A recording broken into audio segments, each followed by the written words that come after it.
Chapitre 3 Transformation de l'Europe et ouverture sur le monde. Première grande partie, le monde au temps de Charles Quint et Soliman.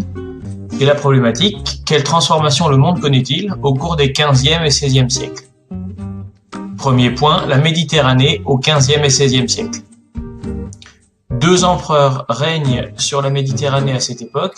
Le premier est Soliman le Magnifique, qui règne de 1520 à 1566 et qui possède tous les pays en vert sur la carte, non seulement l'Empire ottoman, mais aussi l'Europe de l'Est et l'Afrique du Nord. Son grand rival est Charles Quint, qui règne donc sur tous les territoires en couleur sur la carte. Il règne de 1519 à 1558. Il possède l'Espagne, le sud de l'Italie et tout le centre de l'Europe. Et y compris, à ne pas oublier, beaucoup de possessions, de colonies en Amérique du Sud.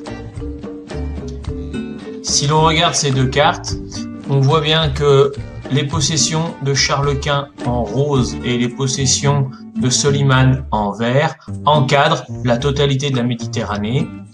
Et à droite, à l'échelle mondiale, on voit toutes les possessions de Charles Quint en Amérique. La Méditerranée est donc un lieu d'affrontement entre les deux armées, les deux grands empereurs, souvent d'ailleurs des batailles navales comme à Lépante en 1571, mais aussi un lieu d'échange culturel entre l'Afrique du Nord, l'Europe, l'Empire ottoman. On va voir dans un deuxième point comment l'Europe s'ouvre au monde à cette période. Les 15e et 16e siècles marquent le début des grandes découvertes, donc des navigateurs européens qui quittent l'Europe pour aller découvrir les territoires américains. Ils utilisent pour cela de nouveaux outils comme la boussole à gauche ou l'astrolabe à droite, qui sont des outils de navigation.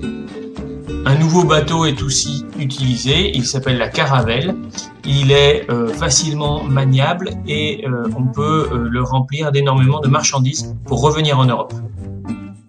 Le plus connu de ces navigateurs est Christophe Colomb, un Italien parti pourtant pour la reine d'Espagne, qui va découvrir les côtes américaines et apporter aux Amérindiens toute la culture européenne. Il va notamment apporter la culture chrétienne, évangéliser ou christianiser ces peuples, et le premier travail qui va être fait par Christophe Colomb et ses hommes, c'est d'implanter des croix chrétiennes. Vasco de Gama est le deuxième grand navigateur à connaître. Il est portugais et en 1498, il est considéré comme le premier navigateur à arriver d'Europe jusqu'aux Indes en passant par le cap de Bonne-Espérance, c'est-à-dire par le sud de l'Afrique.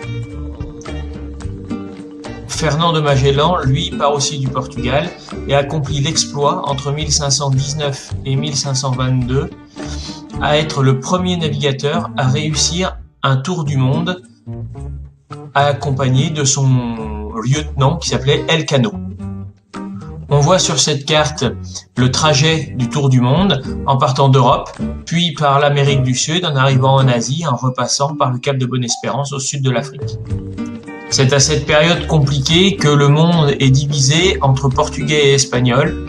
On signe alors le traité de Tordesillas en 1494 qui va couper les empires coloniaux en deux, à l'est pour l'Espagne, à l'ouest pour le Portugal. On ramène de ces empires différents produits, différentes plantes, de l'or, de l'argent, des fraises, des courgettes, du maïs, des tomates, etc. Enfin, il s'agit de dire que les ports européens ont largement profité de ce commerce avec l'Amérique du Sud, notamment le commerce de l'or, et cela a permis de développer de nouvelles villes, de nouveaux ports. Tout d'abord le port de Lisbonne, au Portugal, qui a profité du commerce avec le Brésil, et aussi le port de Séville, en Andalousie, dans le sud de l'Espagne, sur un fleuve qui débouche sur l'Atlantique et qui, lui, va profiter aussi des richesses des pays de la Cordillère des Andes.